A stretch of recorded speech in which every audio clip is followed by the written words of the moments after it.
కార్మిక వర్గం అంటే కష్టం చేసేటువంటి కార్మిక వర్గం మొత్తం కూడా సిఐటి సంఘంలో ఉన్నారు.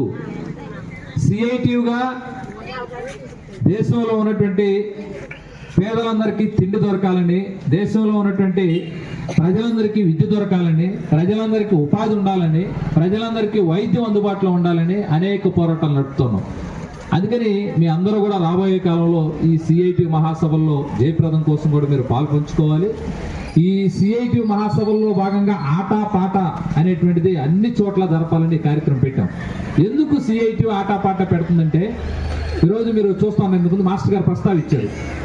ఈరోజు అంటే రాజకీయ వేదిక కాదు ఇది, కానీ కొన్ని చోట్ల ఏం జరుగుతూ ఉందంటే, చాలా చోట్ల కోలాటాలు నేర్పుతూ ఉన్నారు, చాలా చోట్ల దేవాలయాల్లో చాలా రకాలైన కార్యక్రమాలు చేస్తూ ఉన్నారు. మనమేం తప్పుపట్ట అవసరం లేదు.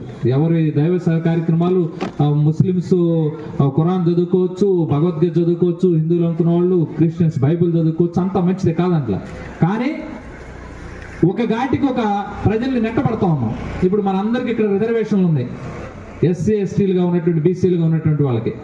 కానీ ఇప్పుడు రిజర్వేషన్ల మీద సుప్రీంకోర్టు తీర్పులు తీసుకొచ్చారు. కొన్ని చర్చికి వెళితే దళిత క్రిస్టియన్లు అవుతారు, వీళ్ళకి బీసీసీగా వీళ్ళ సర్టిఫికెట్లు మార్చేయాలండి. మన పక్కనే సద్వారిపాలెం గ్రామం ఉంది, సమాధుల మీద సిలువు గుర్తులేశారని, పెళ్లి కార్డు మీద యేసుక్రీస్తు సంబంధించినటువంటి వాక్యం వేశారని ఆ గ్రామంలో ఉన్నటువంటి ఒక అతను మొత్తం ఎంఆర్ఓ గారికి పెట్టాడు. వీళ్ళందరూ చర్చిలకు వెళ్ళేటువంటి వాళ్ళు, వీళ్ళందరూ ఎస్సీ సర్టిఫికెట్ రద్దు చేయాలని.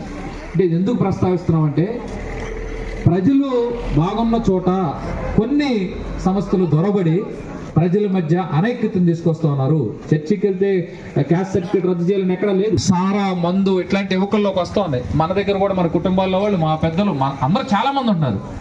వీటికి దూరంగా ఉండాలని డివైఎఫ్ఐ పోట్లాడుతోంది. మొన్న ఈ మధ్యకాలం నెల్లూరులో పెంచిలి అనేటువంటి అతను గంజాయికి వ్యతిరేకంగా పోట్లాడితే అతన్ని చంపేశారు అక్కడ ఉన్నటువంటి వాళ్ళు. అతను ఏం చెప్పలేదు, యువకులుగా ఉన్నవాళ్ళు గంజాయి తాగితే తల్లి తెలీదు, చెల్లి తెలీదు,